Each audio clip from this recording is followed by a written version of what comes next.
자, 여러분 안녕하십니까? 역사잼잼TV입니다. 오늘은요, 제가 드디어 세종 이야기를 하게 되었습니다. 후후! 세종 이야기를 하게 되니까 정말로 신이 나고 기쁘네요. 오늘 이제 세종 이야기 해볼 건데 제가 두 편으로 나눠서 촬영을 할 겁니다.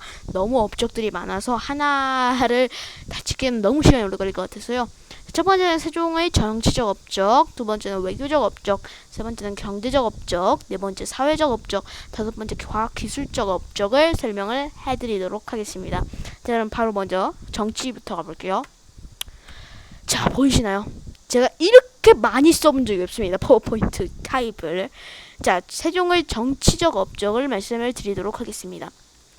자, 일단 세종은 완성된 성리학 통치 이념을 만들었다라고 보실 수 있습니다. 성리학 통치 이념은 유교적 통치 이념이다라고 보실 수 있는데, 유교적 통치 이념, 그러니까 중국과 완전 똑같은 국가를 이끌었다라고 볼 수가 있고요. 이거를 우리가 민본적 통치 이념이다라고 말하기도 합니다.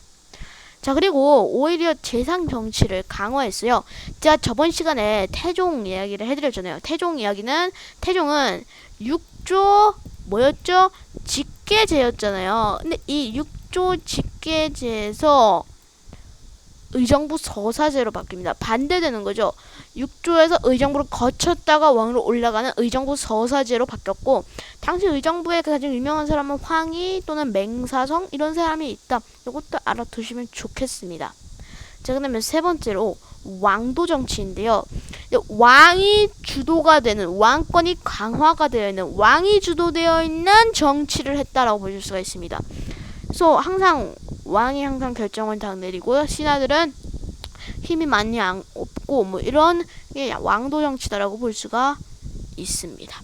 자, 그다음에 집현전을 설치. 요것도 중요해요. 이 세종이 집현전을 설치했기 때문에 이런 많은 인재들을 만들 수가 있었다라고 볼 수가 있는데요. 대표적인 인재들 몇 명만 말씀을 드릴게요. 더 많아요. 성삼문, 정인지, 신숙주, 박팽년, 최만리, 이렇게 5명 정도가 있는데, 여러분들은 성삼문, 신숙주, 정인지 정도로 잘 알고 계실 거예요. 최만리는 안 좋지만 한글 창제를 반대했던 사람 중 하나여서 저는 이 사람 좀 싫어합니다. 개인적으로. 자, 그다음에 다섯 번째로 경연인데요. 경연은 이제 신하들과 학술적으로 토론하는 자리다라고 보시면 되겠습니다. 자, 당시에 경연을 몇 번이나 했냐면, 조선에서 왕 중에 두 번째로 많이 했습니다. 거의 1400 몇 번을 했더라고요. 1443번 정도를 했던데, 두 번째도 많이 한 겁니다. 첫 번째는 성종인데요. 성종은 1500 몇 번을 한 걸로 제가 자료에서 찾아본 걸로 기억이 나고요. 자, 그러면 정치적은 끝났고 외교적 업적 바로 가보도록 하겠습니다.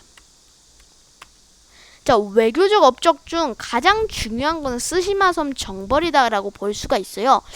근데 저는 이 쓰시마섬 정벌은 뭐 태종의 업적이 아닌가 이 생각도 듭니다. 왜냐하면 세종 1년에 된 거거든요, 이게. 근데 당시에 태종이 상왕으로 계셨어요. 상왕은 정치나 군사를 가지고 있는 건데, 한 4년에서 5년 정도 태종이 이렇게 갖고 있었기 때문에 이건 사실 태종의 업적이 아닌가, 이런 생각도 듭니다. 그다음에 두 번째로 삼포르 경영, 그리고 이종무라는 장군을 보내서 쓰시마섬을 정벌했다라고 보시면 되고, 두 번째로 삼포를 개항합니다. 이 삼포를 개항한 이유가 뭐냐? 일본 때문에요. 일본이 자꾸만 왜구가 들어오잖아요. 네, 왜구가 너무 많이 침입하니까 우리 보상을 좀 해줄게, 대신 이제 쳐들어오지 마, 이런 얘기예요. 삼포 개항인데요. 삼포는 부산, 울산, 진해 이 세 개의 포를 연 건데요.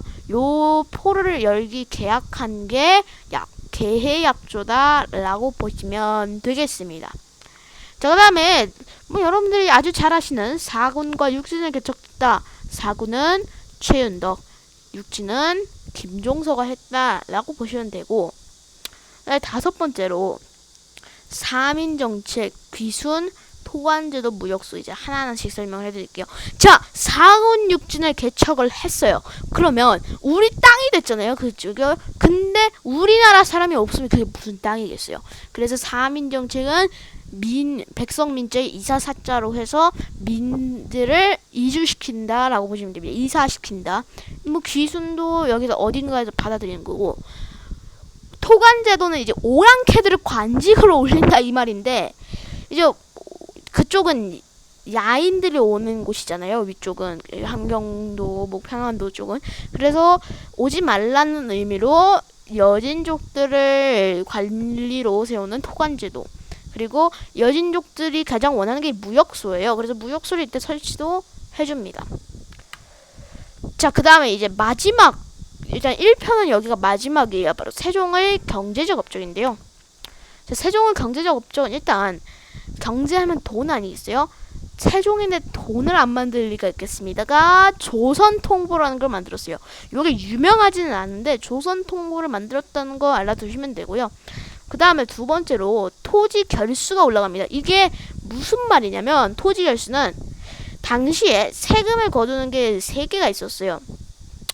자, 하나는 토지, 네, 공납, 그 다음에 특산물, 토지와 특산물, 그리고 역, 이렇게 세 개가 있었는데, 토지는 제가 알다시피 그 쌀을 내는 거고요. 공납은 당시에 특산물, 지역의 특산물을 내는 거고, 역은 자신의 노동력을 제공하는 건데, 토지 결수는 내가 그 당시에 쌀을 거둔 게 엄청나게 많았다. 다른 날보다 토지 결수, 쌀을 거둔 게 많았다. 국가에서 쌀을 거둔 게 많았다. 그 말은 풍년이 많았다라고 볼 수가 있겠죠. 네, 그 이유는 제가 문화적 업적에서 말씀을 드리도록 하겠습니다. 자, 그다음에 세 번째로 연분구등법과 전분 육등법인데요. 여기 보시면 요게 그거예요. 당시에 그 비옥도가 다 다르잖아요. 땅마다 비옥도가 다르니까 이게 쌀이 많이 나오는 데가 있고 적게 나오는 데가 있어요. 당시에 쌀을 자기가 거둔 게 300도라면 10분의 1로 해서 30도를 국가에서 걷어가는 거였거든요.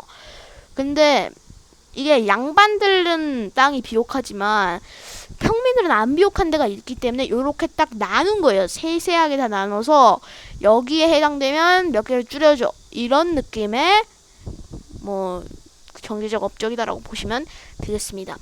자, 일단 1편은 여기서 마무리하고요. 제가 곧장 2편을 다시 올려드리도록 하겠습니다. 자, 그러면 구독과 좋아요 그리고 알림 설정 부탁드리고요. 많은 관심 부탁드립니다. 자, 그러면 2편에서 만나요.